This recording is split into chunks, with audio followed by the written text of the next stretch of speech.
Ada kembali dalam Analisis Petang pemirsa, konflik antara Gerakan Masyarakat Bawah Indonesia dengan Front Pembela Islam di Bandung, Jawa Barat pada pekan lalu menuai reaksi dari Jawara Bekasi. Puluhan orang yang mengatasnamakan Persatuan Jawara Bekasi menantang Ketua GMBI Bekasi. Serangan ini dilakukan setelah pihak Jawara Bekasi gagal berdialog dan tidak mendapatkan respon dari pihak GMBI Bekasi saat berupaya menemui Ketua GMBI untuk mengkonfirmasi keterlibatan GMBI khususnya di wilayah Bekasi dalam aksi di Bandung pekan lalu. Sementara itu, Kapolres Metro Kota Bekasi akan menindak tegas bagi penyebar isu provokasi yang mengadu domba dua kubu yang kini sedang memanas.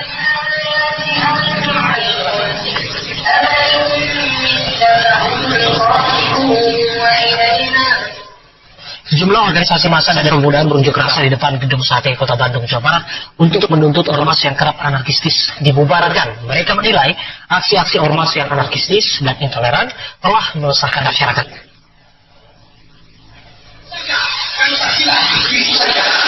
Ratusan anggota organisasi masyarakat se-Jawa Barat ini berkumpul di depan Gedung Sate Kota Bandung. Mereka menuntut pemerintah membubarkan ormas-ormas yang kerap berbuat anarkistis. Aksi ini dihadiri oleh tokoh-tokoh Sunda, ulama, tokoh masyarakat, dan santri Jawa Barat.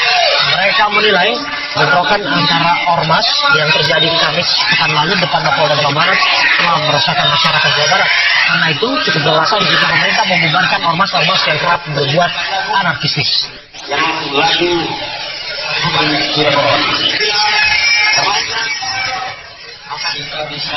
Sementara itu sejumlah organisasi kepemudaan di Jawa Barat antara lain Pemuda Pancasila, Pemuda Muhammadiyah, KMPI, Briges, dan Ormas XCC mendeklarasikan Jawa Barat kondusif. Dalam deklarasi ini, mereka meminta elit politik nasional tidak memindahkan ketegangan nasional ke Jawa Barat. Menurut mereka, ketidakstabilan di Jawa Barat akan berpengaruh pada stabilitas nasional.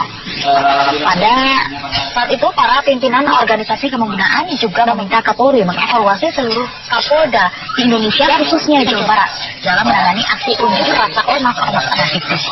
Deklarasi ini merupakan reaksi mereka atas kericuhan yang terjadi antara dua kelompok ormas di Bandung Kamis pekan lalu.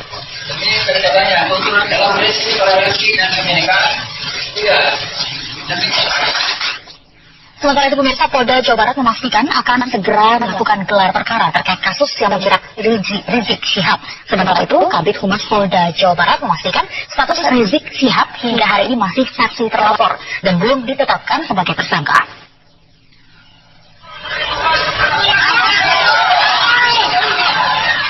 Polda Jawa Barat menyatakan baru akan memanggil Rizik kembali pada pekan depan setelah gelar perkara dilakukan.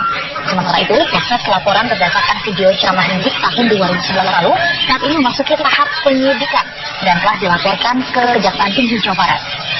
Meski begitu, Kabid Humas Polda Jawa Barat Kombes Pol Yusri Yunus menyatakan Polda belum menetapkan tersangka dalam kasus ini termasuk status Rizik Syihab yang masih sebagai saksi terlapor. Sejauh ini sudah 15 orang saksi yang dimintai keterangan.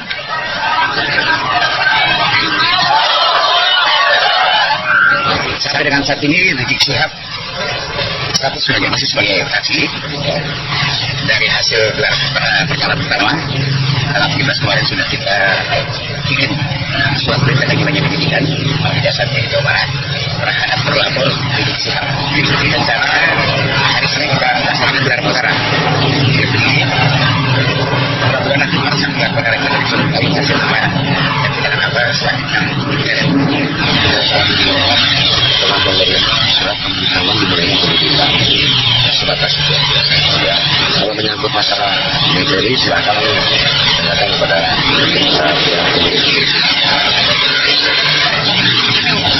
ya tentunya dengan SPDP kita otomatis bahwa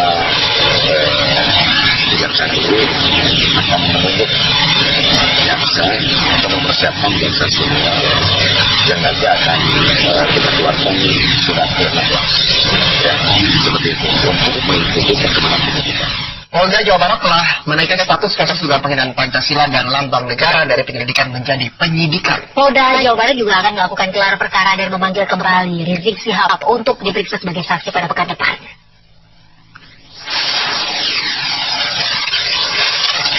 Kabid Humas Polda Jawa Barat Kombes Pol Yusri Yunus mengatakan akan melakukan gelar perkara serta memanggil kembali Rizik Syihab untuk menjalani pemeriksaan sebagai saksi di Direktorat Kriminal Umum pada pekan depan.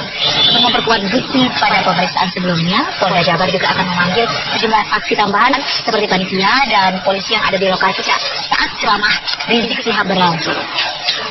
Hingga kini sudah 13 saksi diperiksa, diantaranya ada saksi pidana, saksi lapor, cyber, dan saksi ahli bahasa. Polda Jawa Barat telah menaikkan status kasus dugaan penghinaan Pancasila dan lambang negara ini dari penyelidikan menjadi penyidikan.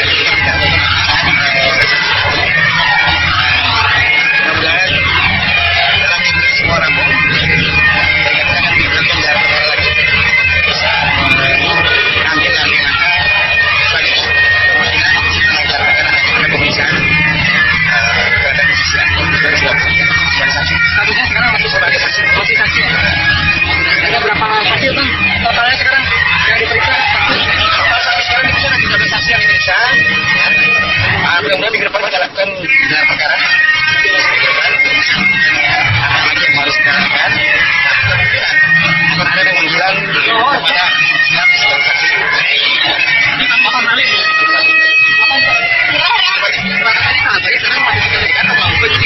Kita sudah masuk ke penyidikan. SPDI sudah dikirimkan ke kejaksaan tinggi 2 hari yang lalu. Dan status masih terlapor. Kapolri Jenderal Tito Karnavian menyayangkan terjadinya bentrokan antara Masa FPI dengan GMBI di Jawa Barat pekan lalu. Kapolri meminta siapa saja dipanggil penyidik untuk diperiksa, tidak membawa massa dalam jumlah yang besar karena rentan menimbulkan gesekan dan anarkisme. Harap kalau ada pemanggilan-pemanggilan, tolonglah tidak perlu adanya mobilisasi massa. Karena kalau terjadi mobilisasi massa, akan terbentuk psikologi massa. Psikologi massa ini berbeda dengan psikologi individu. Kalau psikologi individu bersifat rasional, mereka logis. Tapi kalau psikologi massa, ini kadang-kadang irasional, ya. Kita susah mengendalikan massa. Mengumpulkan 1.000 orang dengan 100.000 orang tidak gampang mengendalikannya. Risiko mengendalikannya akan sulit. Ya. Oleh karena itu, ketika terjadi pemanggilan misalnya, datang cukup dengan membawa lawyer saja. Kalau kita benar, tunjukkan kebenaran itu, sampaikan kebenaran itu. Nanti kan pemanggilan di polisi bukan proses yang terakhir. Kalau terjadi pengerahan massa, akan menimbul pengerahan massa yang lain. Karena isu-isu biasalah. Kalau ada isu naik, ada pro dan kontra. Itu sangat biasa. Ya. Ini ada yang, apalagi isunya mengenai masalah katakanlah Pancasila yang menjadi sensitif karena menjadi ideologi negara, itu pasti ada yang pro dan kontra. Nah, oleh karena itu untuk menghindari itu jangan dipancing dengan pengerahan massa. Pemirsa, sementara itu Panglima TNI Jenderal Gatot Nurmantio mengajak masyarakat kembali kepada dasar ideologi Negara Kesatuan Republik Indonesia. Masyarakat Indonesia yang saling menghormati dan bertoleransi satu sama lain. Isi penyelaman Panglima TNI Jenderal Gatot Nurmantio menegaskan bahwa Indonesia bukanlah negara agama sekuler.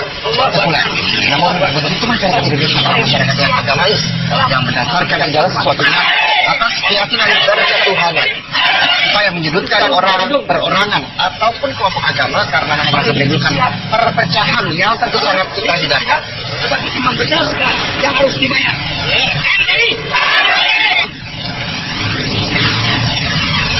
Anti toleransi, anti bahwa Indonesia bukan negara demokratis, bukan negara agama, bukan negara sekuler.